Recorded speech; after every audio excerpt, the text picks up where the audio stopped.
Hello, my name is Summer Watson, and thank you for joining me here for the second Core Women Film.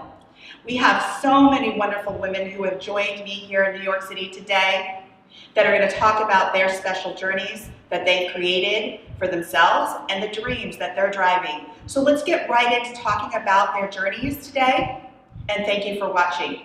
So, who wants to start? Who wants to talk about what brought you to New York City, or if you were born here? You know, what it's been like. Who wants to start, ladies? Anybody? I'll share. Okay, thank you. Oh, and please introduce yourself. Say your name and... I'm Leora Henson, and I have a PR agency, a lifestyle PR agency called HVM Communications. So what brought me here actually was the desire to move to New York forever. Basically, when I got out of college, I think I didn't really have the confidence to do that. And it took me a while, and finally when I was 28, I had started a business in Atlanta, Georgia, where I'm from, and said, if I don't go for it now, I'm probably never going to go for it. So I literally closed my business, picked up my bags, and moved to New York without a job. Oh, that's amazing. Thank you. It was well worth it. Awesome. And I'm still here. Oh, fantastic. 20-something years later. That's definitely wonderful Yeah. in New York City, because that can be a challenge. So, who else? Let's go down the line. Hi, I'm Leora, and I was actually born and raised in New York City, and I ended up moving back here after graduating college, which isn't something that I necessarily expected to do. I was hoping to move away from New York City and to get experiences in other places, other states, but as things ended up working out, I ended up moving back here and kind of rediscovering New York City all over again. Hi, I'm Hannah.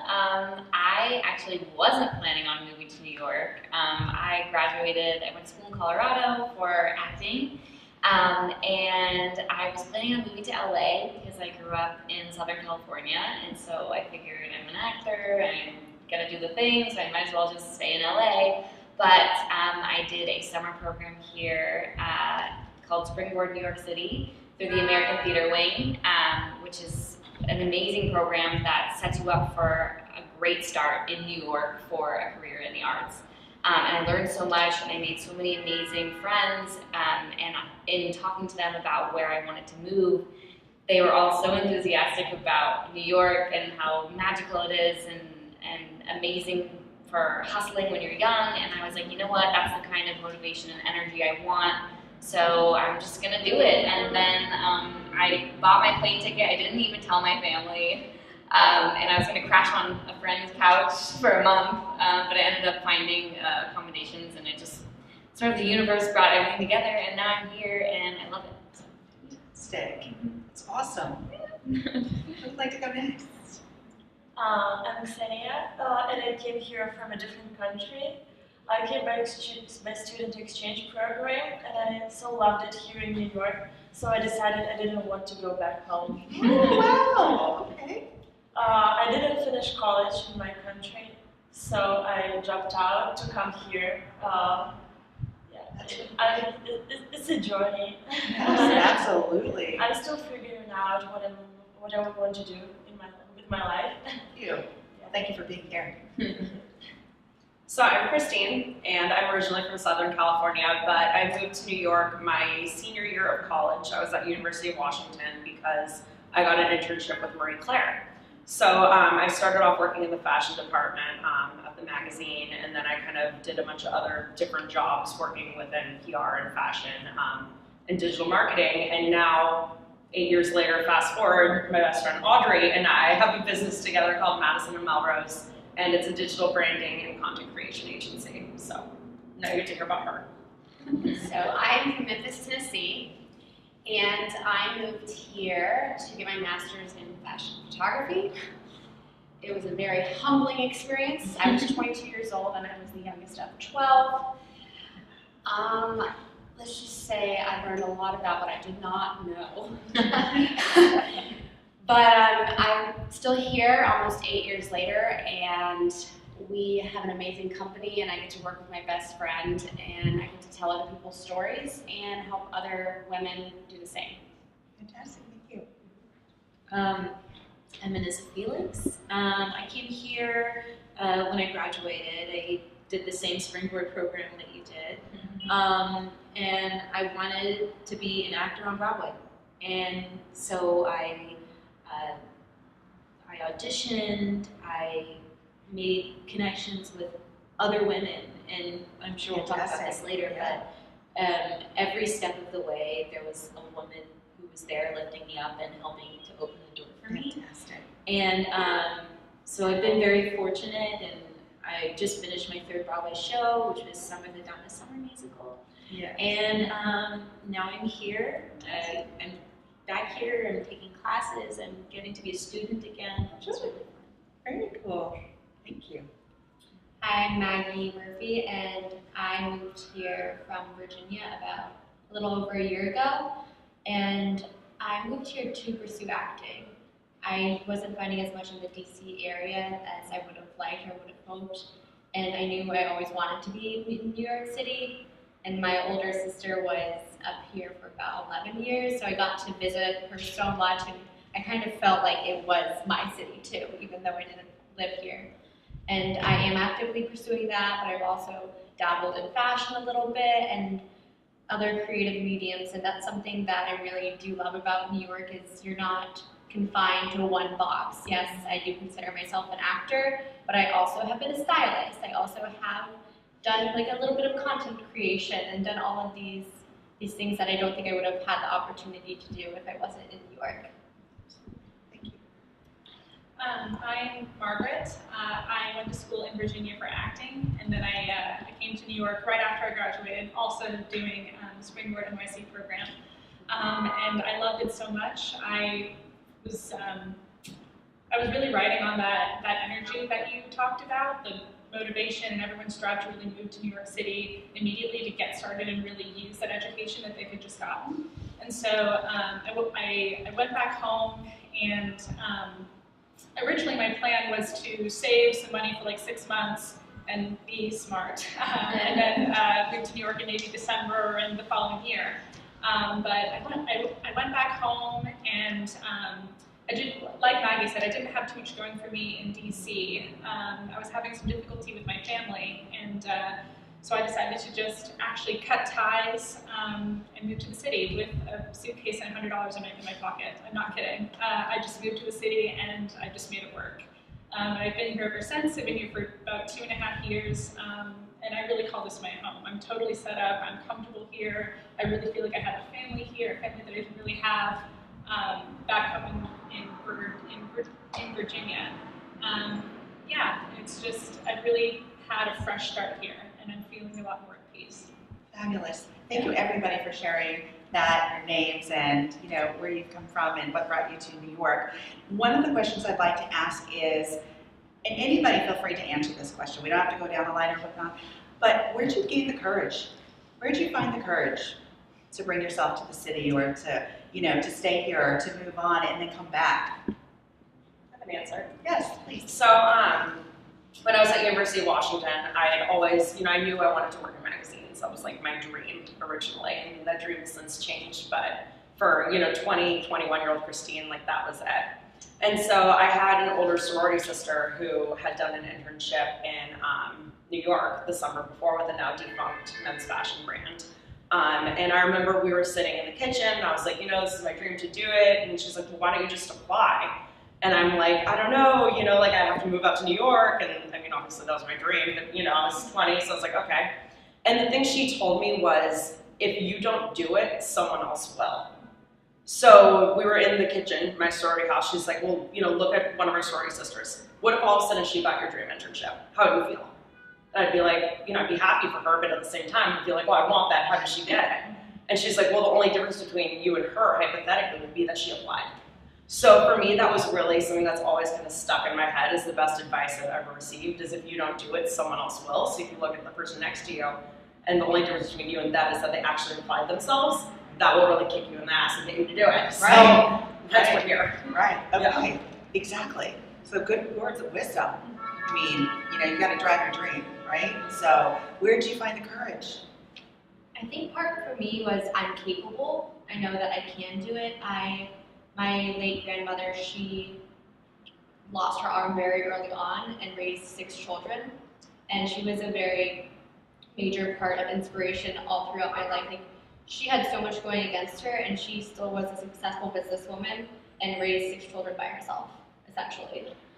And if she can do that, then why can't I pursue a dream that I have? If she can do something with odds against her, then why can't I do something where sometimes the odds might be in my favor, sometimes they might be against me, but I'm capable. Right. And so I think just remembering your talents, remembering that everyone starts somewhere is something that really gets me going. Absolutely. Anybody else want to share? Courage? I think there's something magical about that time when you're freshly graduated from college, because you spend, whatever, so many years in school, and then you're finally cut from that life, and you are sort of lingering in this sort of post-grad limbo land, and you don't really know where your roots are yet, and so you have the freedom to really set them anywhere you want. And I think that prospect, is really inspiring and really, really motivating. I think, my mindset right after graduation, I was so hungry to work, and I was so eager just to get started because I'd been studying for so long, and I was so excited to be a graduated actor, ready to start working.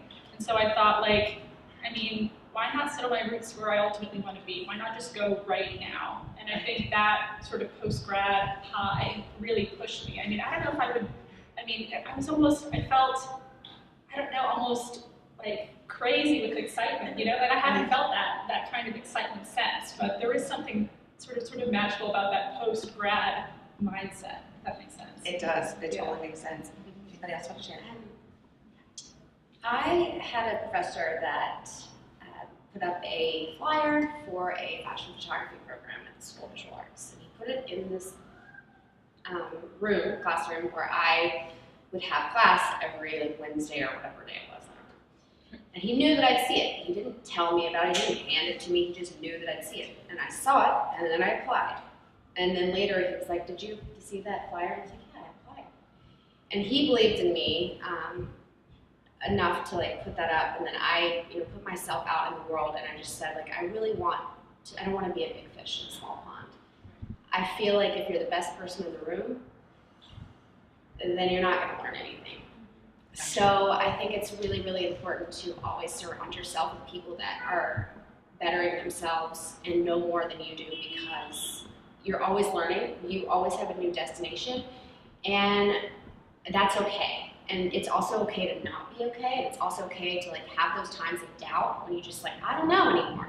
That's normal, and I feel like that push made it to New York, but it's not what kept me here. That is constantly working on myself, having friends that support me, and just constantly believing that there is more. I think having friends, or really anyone that supports you, is a huge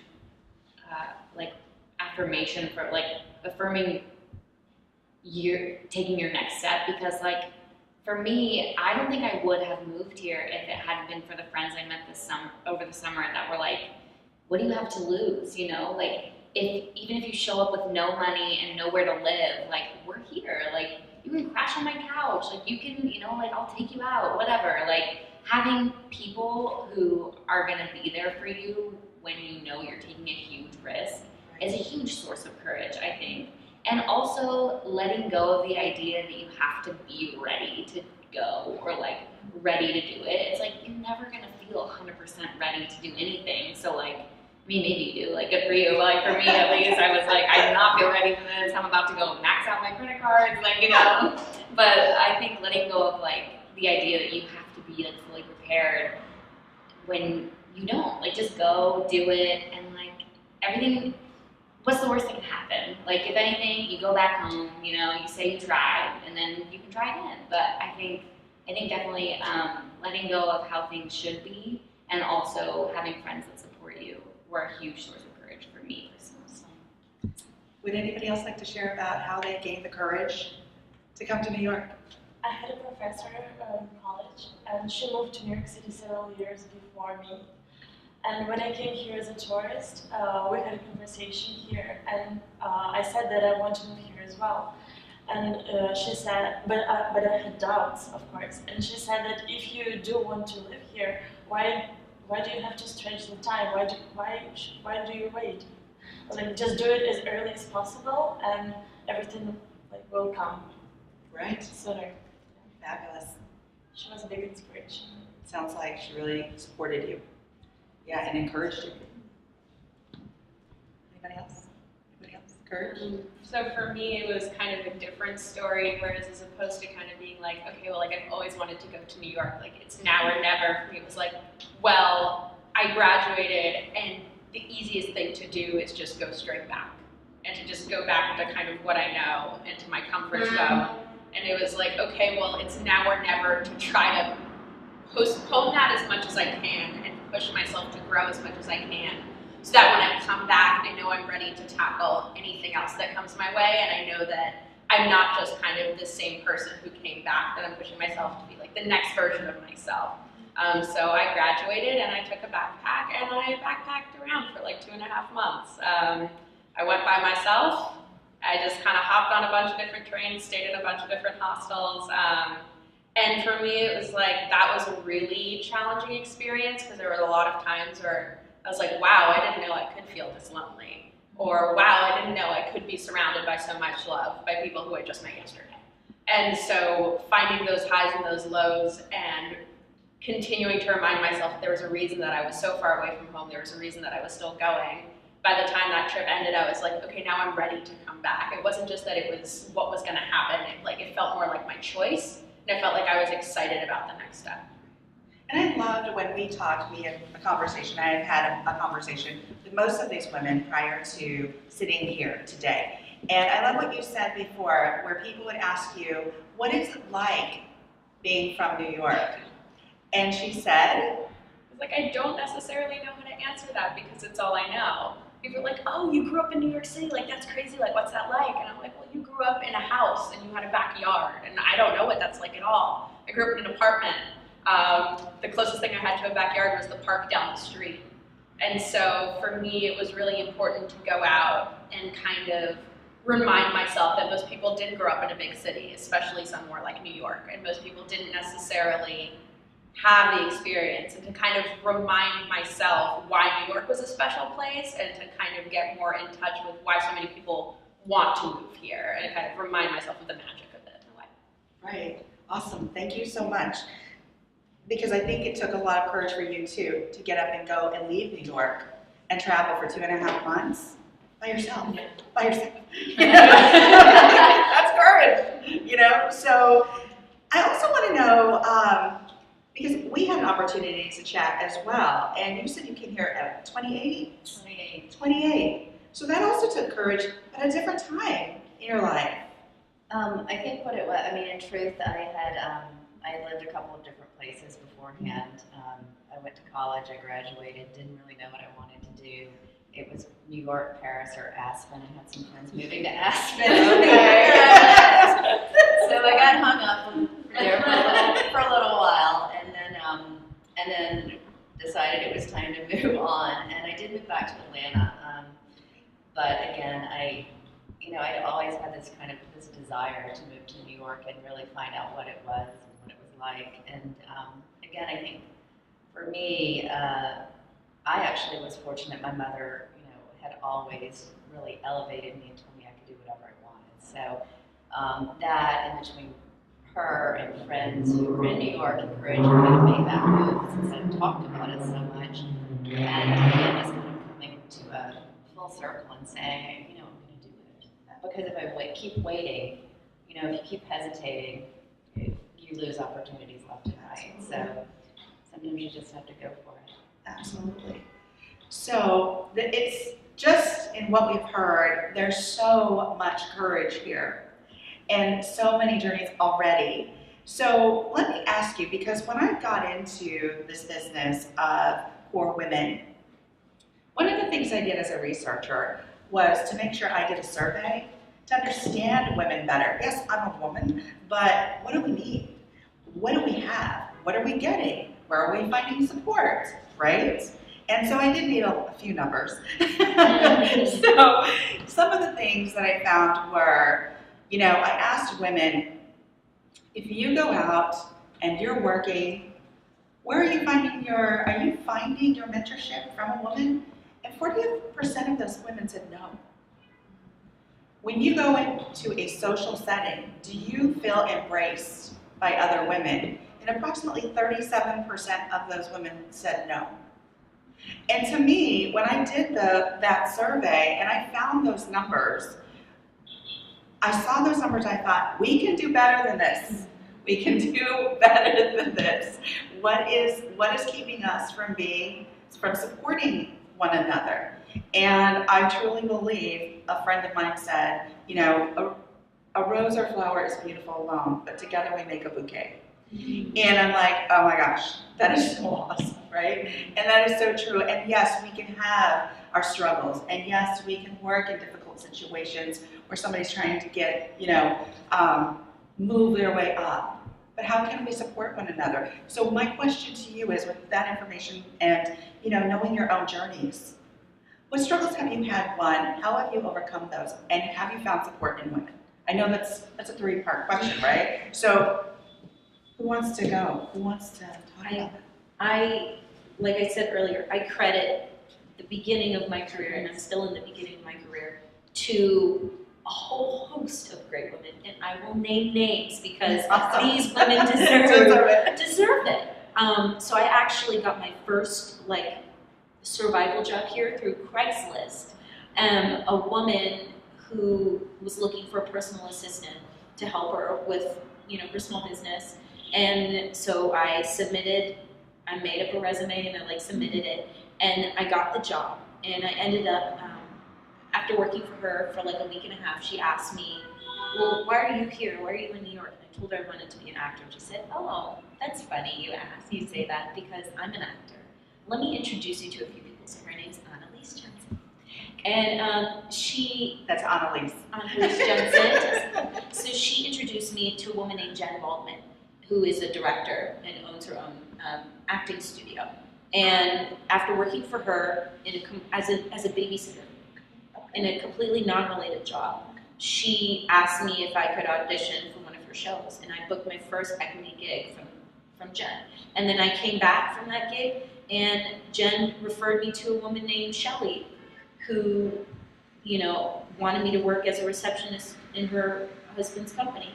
And then she asked me to audition for her show. So it's women after women, and I was getting to know them not in a business way, but in a personal way. So these women got to see who I was as a person first, and then they ended up hiring me for all these projects. So all of my gigs, I've only auditioned really for one gig. Wow. That I booked. Everything else was from word of mouth. Oh yeah, my friend so and so, told me about you. Please work on my project, and it's been super fortunate. And they've all been women lifting me up. That's fantastic. And that is fantastic. Yeah, and that is wonderful. I feel so grateful that these women, and they've taken me into their home and trusted me with their children, and trusted me with their projects and their business and what they're trying to sell. Yeah, and the fact that these women would give me a chance or to take a shot on me, because I feel like in my business, it's a little bit more rare that people would take a chance on some young kid that just moved to the city. But these women must have, I would like to think, have seen a part of themselves in me. Right. And that's why. And so I try and return the favor. And I speak at a lot of student events, and the Springboard program I went to speak, and I told them, reach out to me, here's my info. And girls have done, that's reached so wonderful. out. And it's a great feeling to pass it right? On. Yeah, absolutely. Because one of the things that I also want to create by doing this film and running this business is not just running a business, but creating a legacy. So, what is your legacy? What are you going to leave behind? What are you developing now to inspire and encourage others? So, who wants to keep going? Answer that question. About, the people that have absolutely helped support you. What you've overcome, your challenges. Anybody have a story?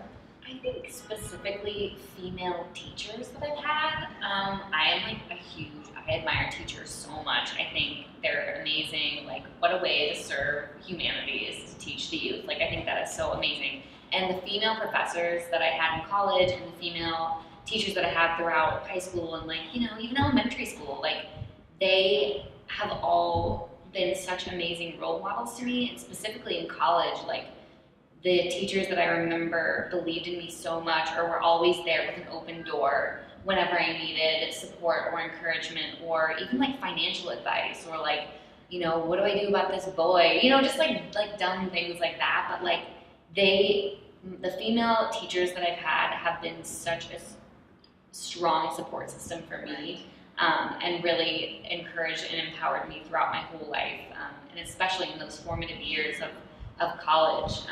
I had two teachers specifically who, it was whenever you needed anything, they were there for you. If you wanted critique for your work, if you wanted them to watch, you know, your performance or anything, they were always there. And like having those people in your life, I think, is so helpful when you're on this journey to create, you know, your ideal life. But yeah, those women.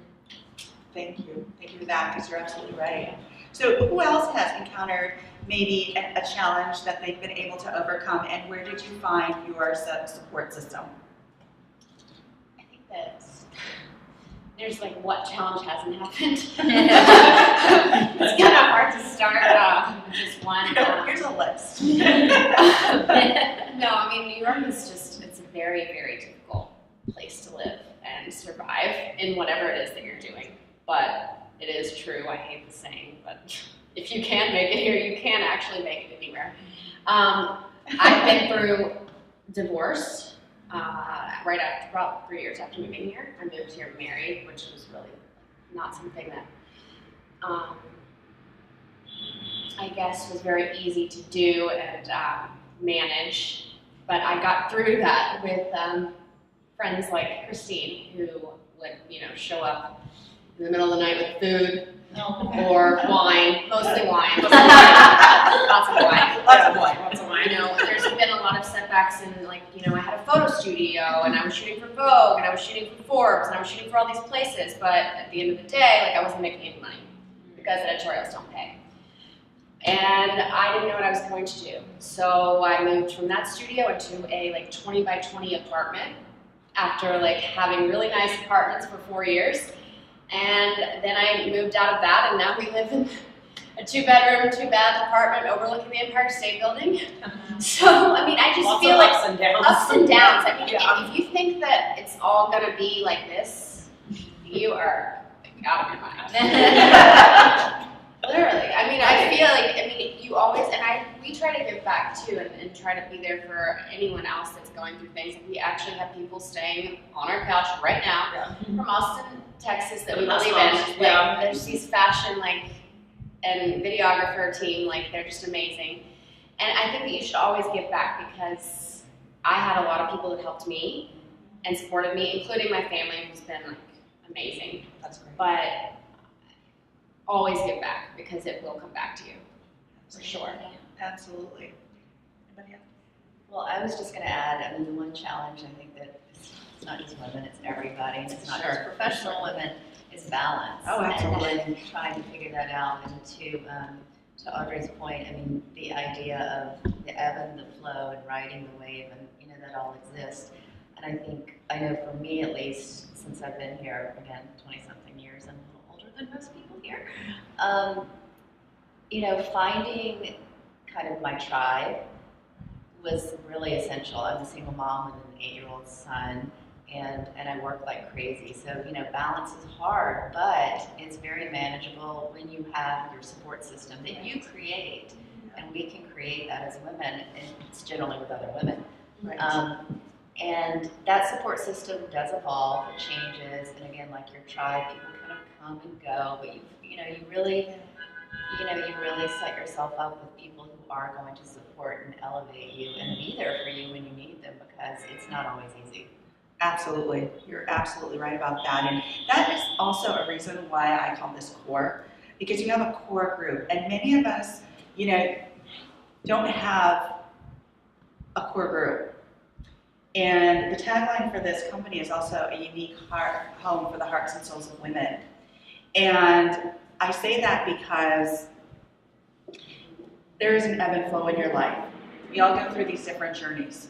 Whether or not it's, you move away, you go to school, you get a first job, you take the chance to move to a big city like New York, you have family, you separate from your family, your friends become your family. Whatever it is, there's something that drives you, something that may, you have to think about, something that, and I truly believe that we never truly fail. We might have challenges and learn from those challenges. And that's just what I call the wisdom, right? And we can apply that to our lives in different ways, right? And so I always, like, how did you fail? Well, I don't think you failed, I think you had a challenge. Thank God you overcame it. And who helped you with that? And I want there to be somebody to help other women. I want to, yes, I absolutely love men too. Don't get me wrong. And I want to put them into this fold. Obviously, my directors and yes too. But I also want a platform for women because sometimes we need a little extra help. We understand our journeys. We understand certain aspects that maybe a man wouldn't necessarily, because this is also how this started out. I was in California in a condo on the beach with a bunch of girlfriends that I grew up with. And I had that core group of women in my life since college. And I was looking around as we talked, and I just was watching them, and I thought to myself, my God, I'm so blessed. I'm so lucky. They fill my heart and soul, just by being right here, in the living room, and watching them talk, about their experiences.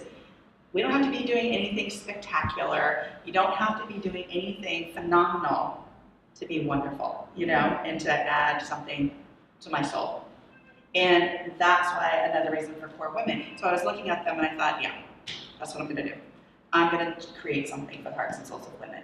I'm gonna create a home for other women who maybe don't have that. And so here we are as women, and I'm just so inspired already about your journeys. And so you're here, you're in New York, so let's talk about, at this point, we've talked about who you are, the courage to be here, some of the challenges, some of the people that have helped you. At this point, I want to talk about what's your drivers? What are your drivers? What drives you every day to continue on with your journey? Because we can all have setbacks, but can you think about one thing that maybe is your driver every day?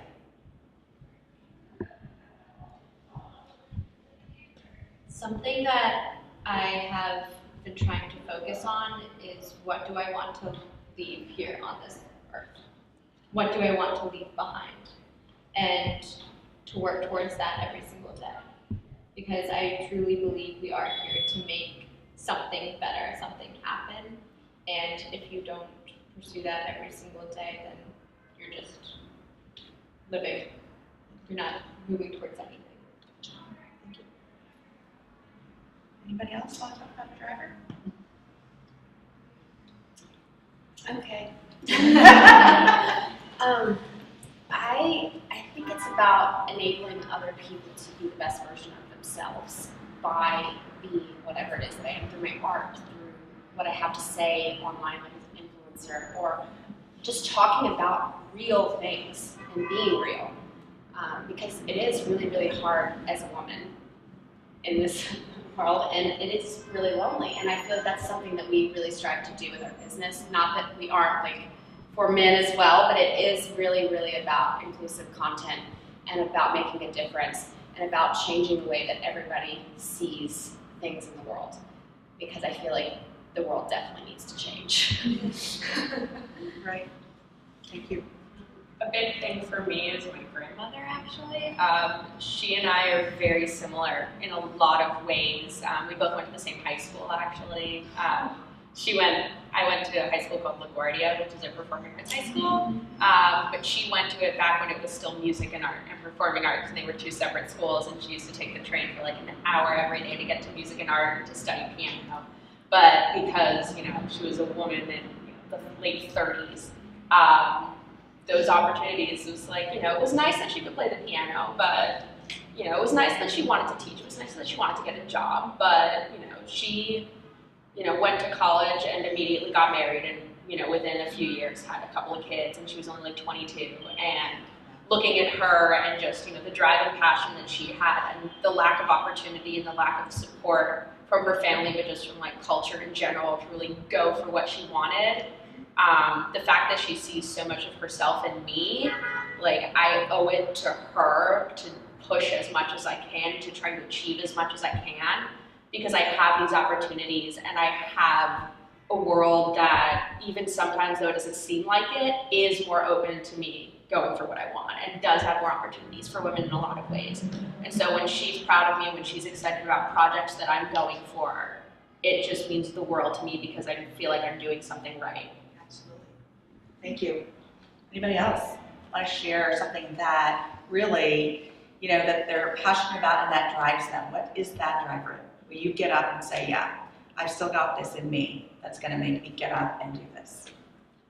Well, my driver changed 8 years ago when I had my son. So he is, he's currently my driver, but in addition to obviously wanting to support and raise him to be a wonderful and well-adjusted human being, I also want him to see, a mother who is, strong and helps others, and again try to teach him, to be that person and be supportive of women when he gets, as he grows up, I should say, because I do, the world has changed quite a bit, and he's growing up in a very different environment, and I think this is an opportunity also to teach your children, certain morals or values, I should say, just again, as kind human beings, so that we can start to end, the equal pay gap, all of these things that women suffer from, unfortunately, to this day, which is, they're all big subjects, but it's still there. Oh, absolutely. And we're suffering from it. And, again, it's not only equal pay, you've got things like the pink tax where women pay more on top of making less. And so I want to raise a boy who actually is going to be supportive and help us with that in the future. Anybody else? I would like to echo what you said. I feel the same connection about my mother and like seeing what happened to her and seeing her journey. My mother escaped a pretty difficult marriage, and like we as her children saw her go through that and saw her change. Unfortunately, she died not too long after she divorced my dad, but we as her kids could really see a huge change in her. Like, seeing her prioritize herself for the first time in her life, and seeing that it's never too late to do that, to really pursue your own happiness and to prioritize that and be an example to your daughters. That really inspired me and really left an impact on me that I am going to carry with myself, like, for the rest of my life. And that was really sort of going back on, who inspired us and the women, like even beyond her lifetime. My mother, I can still feel her support. Like that was the huge impetus for me to leave Virginia and come to New York, knowing that like I was going to sever ties with a tribe that was no longer supporting me, choosing to prioritize myself and my happiness. And again, talking about women who support us, Maggie actually gave me a card not too long after we graduated, and it's in a frame and it's on my wall. It says, oh shoot, what does it say? She believed she could, so she did. And that is a huge driver for me. I see that every single day before I leave my apartment, and I have decided to not be a victim and to really be a hero and be an example to, women who are coming after me, to my little sister, to my future daughters, I know that I'm not the only one who's come from, an unstable family life, and choosing to sort of be happy and be peaceful beyond that. I think a lot of us keep it under wraps because it's sort of, like it's an illness that we all don't see, but it's something that we should talk about because more often than not, women suffer from that, suffer from domestic abuse, and survive it. So we should be able to talk about it. Absolutely, thank you. And that is wonderful because again, when I talk about legacy, that's what I'm talking about. There you are, and you're taking from something from your past as well, and you're bringing that forward. And you believe that your mom is still with you, and she's pushing you along. And your girlfriend gave you a card and said, you know what? You can do this. You can do this every day. So, thank you. So, as you can see, we all have a journey, and there's a lot of bravery here as well. And we are creating a legacy for each other. So, another question I have, where do you envision yourself in 5 years? I know, this is like, oh, that question, right? And I want you to think about what you see for yourself in 5 years, number one. And, I really like the idea of authenticity, and I want to get back to that too, everybody seems to define authenticity a little bit differently. And so, and I know this is kind of departed from that one question about where you see yourself in 5 years, but if you were to think about one, what is your definition of authenticity? And then we can talk about what do you see for yourself in 5 years. But I want to get back to that because I really think, the way I might define authenticity and the way you might, and the way you encounter somebody who you think is inauthentic or authentic, what does that look like to you as a woman? Let's be honest, because that can be a challenge. When you're trying to integrate and be inclusive and you're trying to, are there walls that you put up or walls that other women put up that really hinder you from reaching out? As far as authenticity goes, I think a lot of times as women we are viewed as the weaker species or whatever. Genders, yes. Might as well be that. True enough. Basically another species. Weaker gender. And I think it's sometimes very hard to show your vulnerability and to kind of be like, oh no, I have it all. Yeah, I work out at 6 a.m. and then I get paid and then I got cast in this and no, I have no problems whatsoever. My mental health is 110%. So I think that is something that we're no, I couldn't get out of bed till 2:30 and I don't know why. Yeah. I skipped a workout. I binged on a bucket of ice cream, and I was too scared to go to that audition. Things like that we hide from the world because we're I don't want them to know that I'm weak. I don't want them to know that I was scared. And I think being open, and I think especially you said Instagram's really helped with that. I think a lot of people are able to be open. I had a panic attack. And I survived. Right. If you have a panic attack, you most likely will survive. And so just kind of opening up that can of worms that people have kept hidden for so long. And I think that helps with authenticity a lot. I absolutely agree. I absolutely 100% agree. And I think that the platform of social media is a great thing, but I also think it can hinder us too because there is a false sense of reality there that can be, laid out for people I'm perfect. I want to show the perfect smile. Yeah. I want to show the perfect picture. Do we really show when we wake up in the morning? What kind of backdrop are we showing? So it's all these different things that we want to represent us. But it's okay, like you said, to be authentic. So getting back to the idea of authenticity, you're right on, about there may be a day that you can't get up and I'm okay, I'm gonna get up at 10 today and screw it all. F it all, seriously, because this is about me today. Because if you don't think somebody else is going through that, that's just not true. And I've said this because of working in the mental health field for so many years, if you don't think that that person and that person and that person has been through something, they all have. They all have. You're not pulling anything over miles. I'm glad you made it through it. And I'm glad you possess the skills to do that. but we all go through something. For me, with authenticity, I have a lifestyle blog that I started in 2012, and as of today, I have about like 42,000 followers on Instagram. So like social media, like, you know, that's been kind of a huge vehicle for me, I guess, in expressing my authentic self.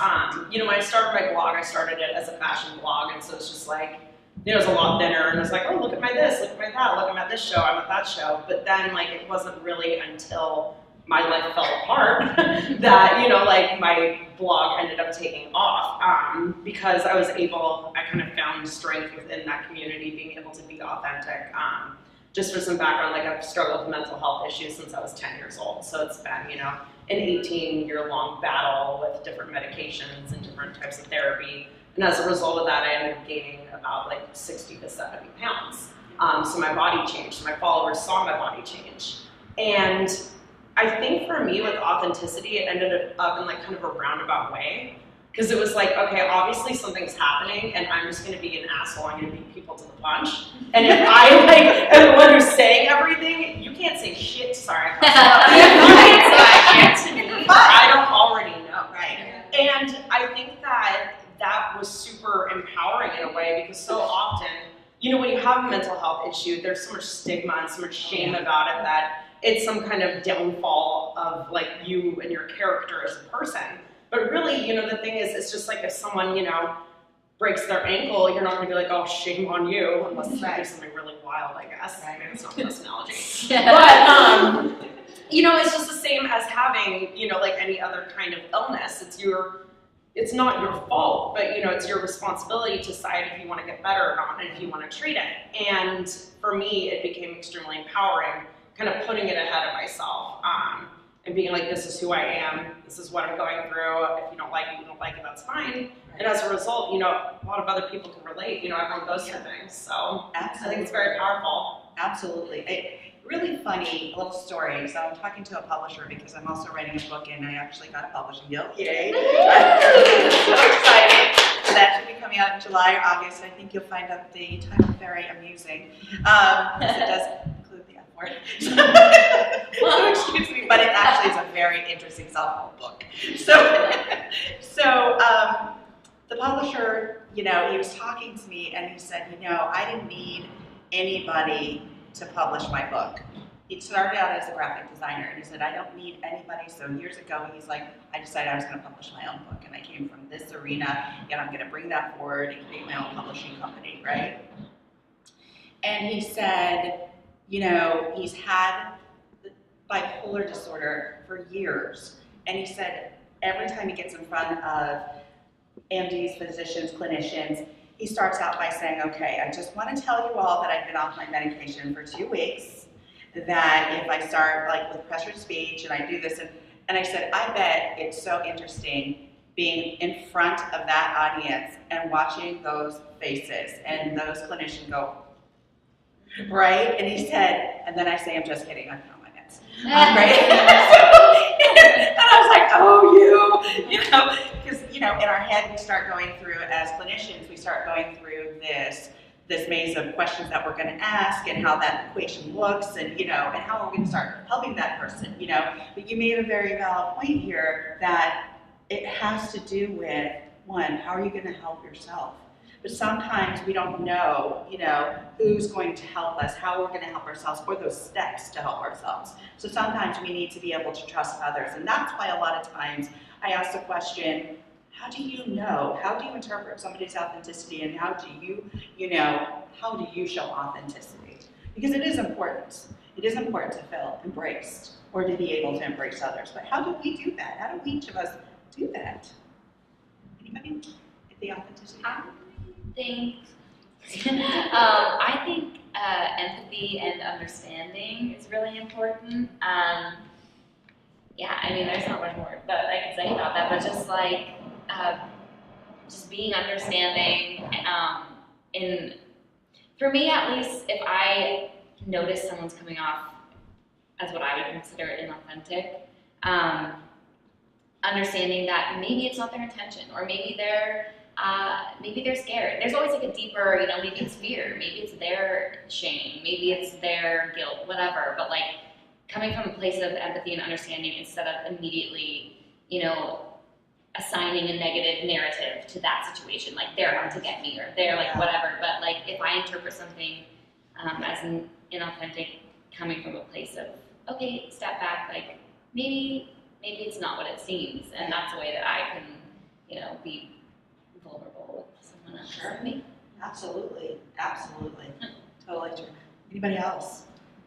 I was just going to say, when I first moved to New York and ended up working specifically in luxury fashion, and I was really into the fashion world and doing the whole scene, and you know, it was, or at least in my mind, I had the idea of never let them see you sweat. And so I was not my authentic self. I was, you know, my best self, my most perfect self for me.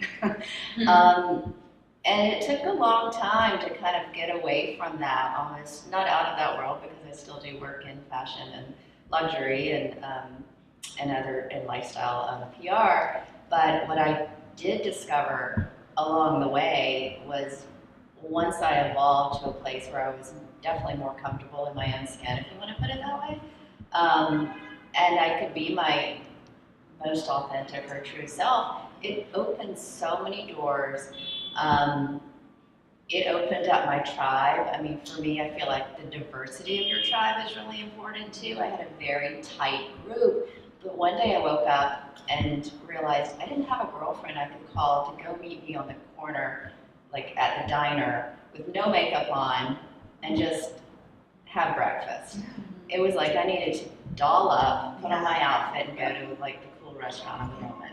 And I thought, this is just, you know, this is no good. And again, I just feel like, you know, for me, myself, I became, not that I wasn't unhappy, but it was so fulfilling.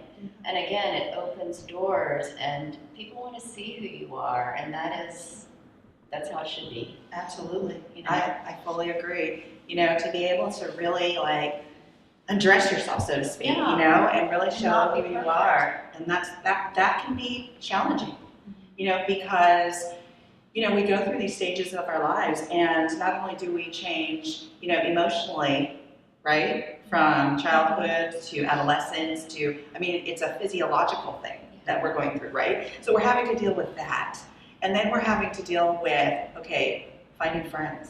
Like, how do you find friends, right? Throughout these different phases of our life. And then it's like, who do you trust? Who can you trust with your information? And for being authentic and going and dressing yourself down and going, I just want to meet this person at the diner, and my hair, and I'm going to be in yoga pants today, and I'm going to have my hair up, and screw everything else, you know? It's me and her today. It's me and him today. It's those people, right? And so how do you get back, and how do you teach that? You know, how do you teach the authenticity? Because as you're going through all these different changes in our lives, you know, you've been through different changes. You're a certain age, we're a certain age. We've all been through these different cycles in life, through experiences, regardless if that's college or acting or, you know, whatever that is, business. We've been through our journeys. And to be authentic is really crucial. But I think it's a journey of finding how you are authentic. Because, you know, like for me, for instance, I went to school. I had raised by a single mom, dad that was really out of the picture. You know, he didn't support us. It was better that way, right? So, you know, I worked starting at 15, so I don't know what it's like not to have a job. That gave me also power and empowered me and drove me as well. But I was thinner. And then, you know, I started hitting, you know, after college, and that was fine. You know, you gain a little weight in college and you get, right? But then all of a sudden it's like some things happened, and, you know, I had to have a hysterectomy, so that meant no kids. Then it meant, you know, oh my gosh, you know, what happened after that? Oh, hypothyroid. Oh, fabulous. You know, now that's all fun. So, so how do you deal with that? And then you start gaining weight, you know, and you're like, then you're working out, and it's still not, you know, you used to be able to work out and lose that 5 pounds, and now what happened? And then you feel like, ooh, who am I? I feel uncomfortable in my skin, you know? So how do you start again to feel comfortable in your skin? And I think it's a journey, it's a path, you know? And so, And so a lot of times people, and you're so right, about how do we not place judgment on somebody initially? How do we break down those walls and say, I want to embrace you. I want to be empathic. Is that challenging sometimes? Go ahead. I guess breaking down those walls and being empathetic and yeah, I guess just to answer your question, I think you have to be vulnerable enough. I think like really to help people, you have to sort of lead by example. And so I think being able, so like a huge journey for me in these past couple of years was like learning how to ask for help. Because I had relied on myself emotionally for so long, and then really I had just come out of like a huge tragedy, and I was in a brand new city with like no friends, and so I had to sort of, really figure out how to ask for help in order to sort of build myself back up. And so by doing that, like for example, like if I called Maggie, you know, like I could cry to her about just about anything, and I think. We've had several conversations and several times where we've like relied on each other, and so I think by doing that, I sort of opened the door for you to sort of reciprocate. Like if you needed help, you know that you can always call me, and like we have a really strong bond and a really strong relationship, and we rely on each other in that way. And so I think like if you are your authentic self by being vulnerable and by being open about what you've been through and your emotions and your low points, then people feel just as welcome to talk about it and be open with you. I think by opening that door and leading the way and sort of admitting your lowest self, then other people feel safe to do it too. That makes total sense. Yeah. Absolutely. Thank you. I think that I spent so much time chasing who I wasn't for so long. And then I was married, and then I got divorced, and I started dating for the first time as an adult in New York City. This is another document. And I didn't know how to be alone. I didn't know, like, oh, like, they don't want to see me for 2 days? Like, what? Like, I'm used to seeing someone every day. Like, I should, you know, like, this is, what? Like, and I think, you know, finally I got to this point where I got comfortable, like, being alone and lonely, like, with myself. And when you're alone with yourself and you're comfortable in that space, you learn so much about yourself. Sometimes to the point where it's uncomfortable and you don't really know how you're going to come out of that. But I feel like that has brought me into the place that I am now emotionally, allowing me to have healthy relationships with men, with women, with anyone that I work with. But also it's allowed me to finally be at a stage where I can address other issues in my life. And as you know, I'm very open on my social media about I'm coming off of Adderall that I've been on for 22 years. And I've been really afraid to come off because I will gain weight. And that is because I had body dysmorphia and anorexia at a young age. So really, like, not dealing with that, the Adderall, was about, you know, not dealing with my issues that I was, you know, pushing down. I'll deal with it later, But then when you have a bigger goal, like, you know, I want to have kids one day.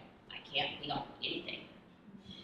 So I think that being honest about that has been really, really, I'm still learning how to be authentic about that and how to really be okay with that and that struggle, because I mean, even right now, I'm normally on a second dosage and it's only been 3 weeks. So I don't normally have as much energy and I'm not as like bubbly, but I'm kind of like, okay, but people will still like me. Like, she's like, I see that person all the time. Like, of course people will like you like that. And I'm like, but you don't know that. I mean, it's a very, you know, I was 7 years old. I don't know who I am without it. So that's not my fault. I didn't do this to myself. But it's an addiction, and I think that it's really, really important to be open and honest about these struggles and things, because we all go through something. It's true, like, we're all struggling with different things at different points in our lives, and we need people to rely on. And I've like had you, like, many like crying episodes. Likewise. But I do think it's very important to have someone that you can talk to, and we all want that and desire that. So even if you think that you could have a connection with someone like that's a friend, like, you know, maybe they're going through something too, like, just talk to them. Like, we were going through some like different things, and we became friends, and like in the middle of, it was just, but you never know. Right. Who needs a friend too, so. Absolutely. It's really important. You're absolutely right. I would love to speak on just something that you said. I think I hate the shame that comes with female body image, especially in our in this day and age. And I think there's such a societal obsession on female, body type or thinness or whatever. And I just want to say, I think sharing your shame and your own journey with that kind of stuff is so powerful, because other women see that and they see that they're not alone. And I know my own personal journey with that kind of thing. I'm kind of like going on a tangent right now, but I just think it's so powerful, because there's so much comfort in seeing someone else going through a struggle like that, and having that support of another woman who is going through the same thing it's so much easier to struggle. It makes the struggle easier. It's like that saying, it's like a joy shared is doubled and a sorrow shared is halved, or something like that. So it's like when you speak your story and when you speak your struggle, it makes it's better for everyone, because people are seeing themselves and they're able to relate, and then you can all come together and empower each other. And I think that is just so, like, that vulnerability is another way to lead by example and be authentic, and I just think that's so awesome. So yeah, thanks for sharing. Yes, absolutely. Thank you. Thank you so much. Anybody else? I just wanted to add, one thing that I think we all have to remember is we're so multifaceted. We're not one. We're one person, each of us, but there's so much to us. So there's so many different, kind of ways to carve that up, and diverse friends and groups of people that we can relate to, and again, befriend or empower and mentor. All these things. It's just, there's so many things that we can bring to the table for different people. It's not just one singular thing. And you're so right about that. And it goes back to what you talked about earlier, about waking up and saying, I don't have a girlfriend to just go to this restaurant on the corner and get dolled up. I don't need to be dolled up. I can go and be myself, and I can just not have on this makeup. I can just, put my hair up, yes, in a scrunchie, or however, a messy bun, right? And go there, and go and be okay with yourself. And we are, and that's another reason for the strength of these movies, because we are here telling these stories of our journeys and how important it is that we are so multifaceted and layered that it can't just, sometimes it's not just one person that's gonna, embrace the whole of us, because sometimes I can be really tough, and it's like, it's not gonna be my husband today, it's gonna be that one girlfriend, who really understands this summer today, That is another thing, you can't expect one person to be everything for you, right? Ever. Because, and when you do that, and you can't be that for yourself when you need it, like, that will really, really hurt relationships that you have. Because that's putting something else on someone else to, like, you know what I mean? It's And that's what I've learned from marriage and divorce. So, and I agree, it's difficult, because when you go, you know your personality, and if you don't, I encourage you all to figure out because your personality, I believe, can work for you and it can work against you. And because sometimes we can be very strong in certain aspects of our personality, right? And I'm not saying that, hey, personality is great, but get to know yourself, get to know what that is, So let's get back to the question. So I have two last questions. The next to the last question is, let's get back to the 5 year. Where do you envision yourself in 5 years? I think at this point in my life, I get distracted very easily. I'm like, oh, I could actually not be an actor anymore, and I could do this. Oh, I could actually decide to go down this road. So I think in 5 years, I would like myself to be on a more dedicated path and feel okay with it, and not feel that I'm missing out on any other parallel lives that I could have lived. So that's my 5 year plan. But by the way, I still go through some of like, oh, maybe I need to go that direction. a little more focused. Right. A little bit more. Maybe like a 2-lane highway, not a 4-lane. That's a good one.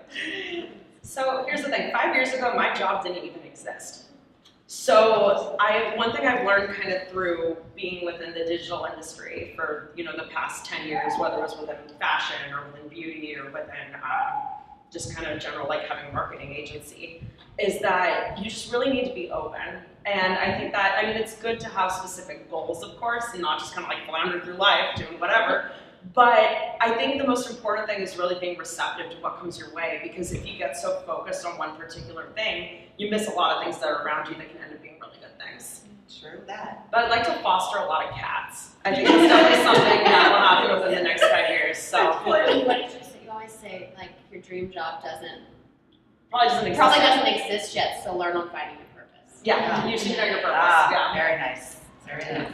She always says that. I always do say that, I Love guess, that. yeah. And then I forget it. That's fantastic. 5 years?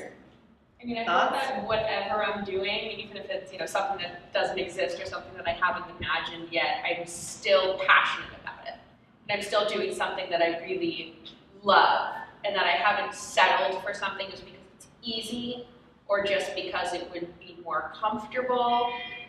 Even now I have some friends who I know have settled for things, or they've settled for kind of the path that their life is taking just because at least that way they feel a bit more secure in whatever aspect. And for me, I hope that in 5 years I'm still pushing for that thing that makes me excited to get out of bed in the morning, that makes me want to work harder, and that I haven't just made a decision that takes me back in that process just because it seems easier.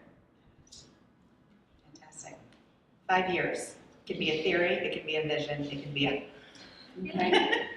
When you're an actor or when you're in any kind of creative career, it's difficult to give yourself tangible markers of success because there's a wide array of successful actors who mark their success in different ways. You know, some people made it to the movies, some people have made it to Broadway, some, you know, there are like, those are really prestigious markers of success. You know, but some people are working actors who are also professors, you know, or, you know, working actors who self-produce or who made it to the regional stages, and they are successful, right? And they are working actors. And so, yeah, like I don't want to give myself something tangible to reach for, something like that, because who knows if I'll make it or not. If I do, that's wonderful. But in 5 years, something that I think I will definitely be able to achieve is being in a position of stability and in a position of power where I can uplift people, especially younger women who are just starting out, and giving them opportunities, like the women who gave you opportunities. You know, I definitely see myself being helpful in 5 years. Thank you. Beautiful. Yes. In 5 years, I want to be stable and empowered, and I probably want to have about 2 kids by then. But I also want to be empowering others and telling stories and doing more art and photography and really working on the business with this one right here, but in a way that is really empowering and authentic and tells stories in a different way. Who knows what way. But you know, I feel like it's really hard to say because, you know, 6 months ago, my life, like the things that we're planning on doing now, would have not have even been on the radar. Yeah. So like, I'm a shadow of who I was 6 months ago, and in another 6 months, I probably won't even recognize this person. So I think it's really hard to think 5 years in advance. There's big goals, there's things like that, but there can be, you know, one little curve that's just like, I could be in another country next month. I don't know. I could get a random job out of nowhere, and like, you know, you just don't. Right. So I think that is very fair. It's just, I do think that you should say, I will make it. Oh, yeah. You should say that every day. Because when you say, I don't know, you won't. I feel like that is true. Because once you start saying, I will, and I can, and I'm allowed, you will, and you are allowed, and you can. So that I do believe, you know, as a woman, I would encourage you to do. But whatever that is that you become or do may change, and that's okay. Absolutely. And there's a foundation, too, that we create for ourselves as well. So hopefully we can all have the same foundational structure and then just go in different directions and be open to that, whatever that is. And that philosophy also being, I'm going to do something, but I'm going to have, this drive in me that propels me forward, and you declare it. You have an intention, and make sure that you maintain that intention in that declaration of, yes, it may not be that, it may not be on that stage, it may not be that branding exactly, it may be photography, it may be art in a different way, it may be business in a different way, but as long as you make the declaration, you've created a foundation, right? Of some sort for yourself. So you can go any direction. But that's why I said it can be a theory, it can be a vision, it can be, what are you doing in 5 years? And I like to ask that because we don't necessarily know what we're going to be, what our end game is going to be in 5 years. Yeah. I definitely want to be on Oprah. With our company. I want to be on Ellen. That too. Right? All of them. I love her. I love her. So 5 years, and again, who hasn't answered? Okay. I see myself in 5 years instead of, not that I'm not grateful for the position that I play now as an actor, but I want to be a creator and tell stories that somebody who looks like me and has a similar experience as me would be able to relate to. Because I go into some of these rooms and I'm the only person that is my gender, or I'm the only person that is my color or from my background. And I want to be on that side of the table where I am the one that is making decisions and I am creating content and I am, the person who is kind of writing some new rules. Right. Because I feel like sometimes I feel kind of powerless in a way and that my voice isn't really heard. And so with the kind of work that I'm making for myself now, creating, for myself now, I hope that in 5 years I actually would have been able to produce that work and to hire the people that I think are really great for that, to be a part of that project. Thank you. Awesome. You will be there. We will be there. You'll be there. I would also like to add that living in New York City, when everyone around you has their own goal and aim, and they're so passionate about something, and you see all of them, and sometimes you feel kind of lost. I don't know where I'm gonna go. I don't know where life is gonna lead me. But it's okay. Sometimes it's okay not to know where you want to be in 5 years, and just coming here was a great decision. Because this is a great city, and I know that I will achieve something, even though I'm not sure what it's going to be now. It's helping create that foundation. Yeah. Right? Sometimes it's okay to admit that I'm in the middle of nowhere right now. If I know Maybe the journey is the process. Right. Or the process is the journey. I don't know which one is which, but And the struggle is the story. yes. Right. Yeah. If you're always focused on a destination, because then you're never going to enjoy the journey, and there's always a new destination. Right. Just to add on, I really like what you said a little bit ago about you didn't know that your job only exists 5 years from now, and being open to opportunities.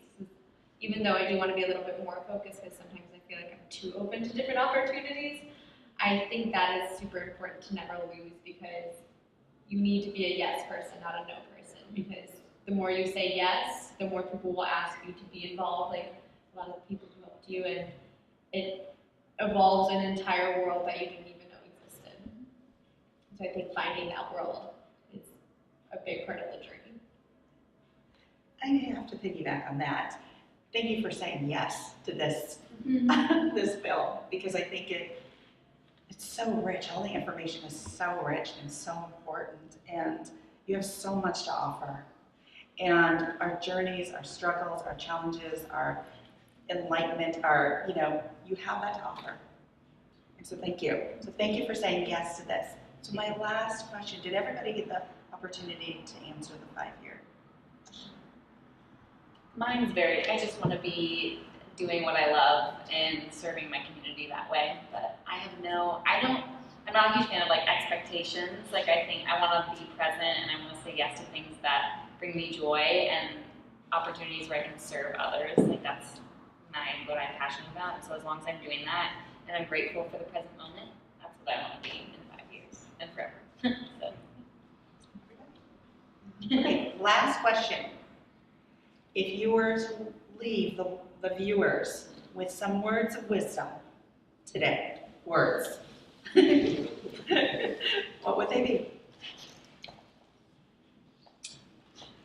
I'm a huge self-help fan, so like I have a lot of these. But so I was watching this speech that Jim Carrey gave at graduation, or it might have been commencement, I'm not sure, but it was one of those where he's like addressing a large crowd, and he was talking about how his father took a safe route, instead of following his dreams, became, I don't remember, something like an accountant or something, nothing wrong with that, but he chose what he thought was a safer path and something that would bring him security and financial stability for him and his family. And so he went that route, and then he got laid off from his job. They took a huge cut, and he got let go, and their whole world came crashing down. So what he was saying is you can fail at what you hate, at what you don't like, so you might as well try to do what you love and see if you succeed. Because there's no, like, really, you have nothing to lose. Like, you can fail at what you think is secure.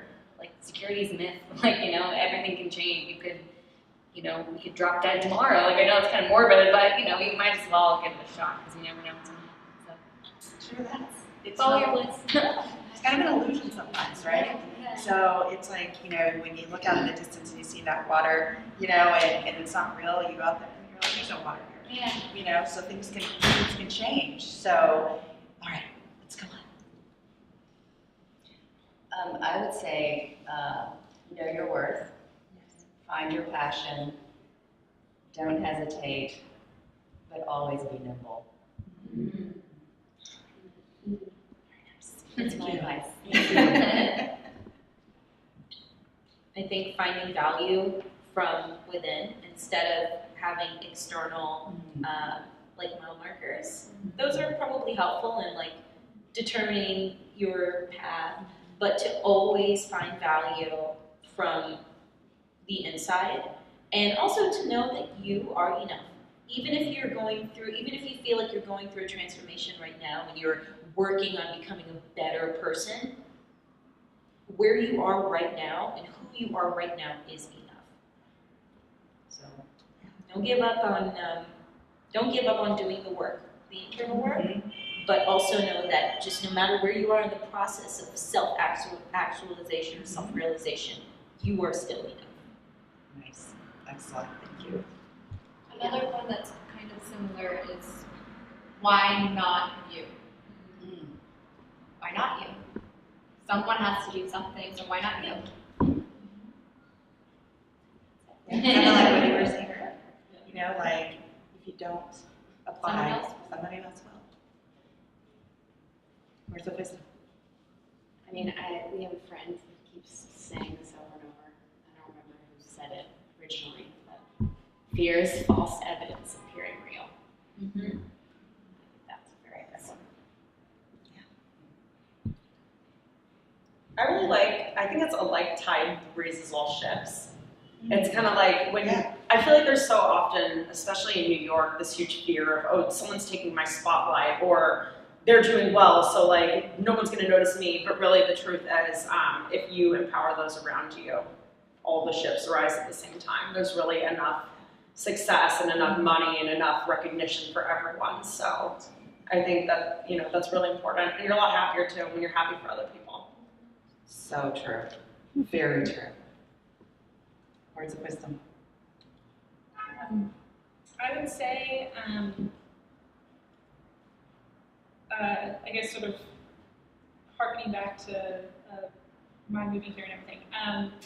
Like I said that I was really hungry to start working, and I was just so excited to move here and just get started. It actually took me a long time to really get started because a huge task that I had to fulfill before doing that was finding stability, finding mental wellness, and being at peace. I didn't realize that that was a necessity to really to do anything, right? So even if you're not working, you know, even if you're here to be an actor, here to be whatever you want to be, if you're not pursuing that every day, that's okay, because being at peace is part of your work. Right. You're still working when you're trying to improve yourself, when you're trying to set up your life, when you're trying to take care of yourself. Right. You know, when you're sort of shedding bad habits and forming better ones. You know, when you're expelling, you know, all the negative voices in your head. You know, like being at peace and pursuing mental wellness really is a part of your work for acting or for life. Absolutely. Yeah. Absolutely. I'm so impressed with everybody here, obviously being a lot actually younger than me, at your wisdom and like comfort with yourselves. And I think that's an incredible thing, because I think that is a different time than when I was your age. You know, I didn't have that then. I had a lot of drive. I, you know, was smart enough to achieve and be strategic and make things happen. And I'm very fortunate. I'm so grateful for where I am. But it took me a lot longer in my journey to get to where you all are now. So good for you. Yeah. Seriously. And really, the insight you have is just very impressive. And I love hearing it because from each of you, because you all come from somewhere different, and it's just so enriching. And it's so rich, you know? And it's like, wow. It blows me away. I don't know if it's blowing, but it's blowing me away because I know that I was raised like, I wouldn't say, definitely not a box, but like, you know, it was, you do certain things, we still had to break the glass ceiling, we knew what we were up against, and that there was, I think the lines were more defined, like, you're a woman, you're a man, now the lines are just so undefined that, how do you define them for yourselves? And that's what you're doing. It's just so amazing that you're doing it so smartly. You know? So, anyway. I just think self-care is super important, and take time to like meditate and find peace with yourself and really, really get in touch with who you are, because at the end of the day, you're alone. Yeah. And that doesn't mean it's a bad thing, but like you need to be okay with yourself first before you can really, really accomplish anything. And I think that took a long time for me, and I'm still learning every day, and it's a process, but it's really, really important. Absolutely. Words of wisdom. Sure. I think that's something that I've learned, especially in this past year after graduating and moving back home, is that you shouldn't make yourself smaller to make other people feel comfortable. Yes. There's, you know, a lot of, oh, you're too loud or you're too opinionated or this, not necessarily just coming from men, but coming from other women around you who are so set on this idea of competition, this idea of, like you were saying, you know, like there's enough for everyone, like we can all rise together. And I think learning to value yourself and to own and respect the space that you take up is really valuable. Absolutely. Absolutely. Yeah, absolutely. And I let me piggyback on that for a moment. Just growing up, because of cultural things too, my grandmother used to say, "You're so loud," you know, and it's like, but I like to laugh, and I like to be engaging, you know, and it wasn't always like I ever dreamed of being an actor, an actress, or anything, because I just don't have that in me, right? It's just, that's not me. It's more of like, I just like to laugh, because when I laugh, I feel so good, right? And I like other people to laugh with me. So when she said you were too loud, I found that really impressive, you know, and it kind of like, around her, then I had to not be myself, you know, so that's hard. So I love those words of wisdom. Thank you. The words I really stick to is be kind always. You have no idea about the battle the person is going through. And it helped me a lot.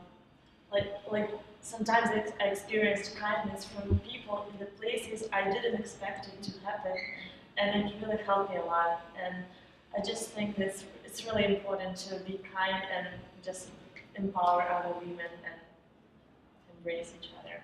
Yes, absolutely. Thank you. Well, thank you everyone for being here. I want you to know that you're valued, that your opinion matters, that your insight, your wisdom is so important for others to learn from. So thank you. Thank you for all saying yes. Yes to this experience. and yes to Core Women, and thank you for joining us today for Core Women, this film in New York City. Thanks so much.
Woo! Oh, we did it!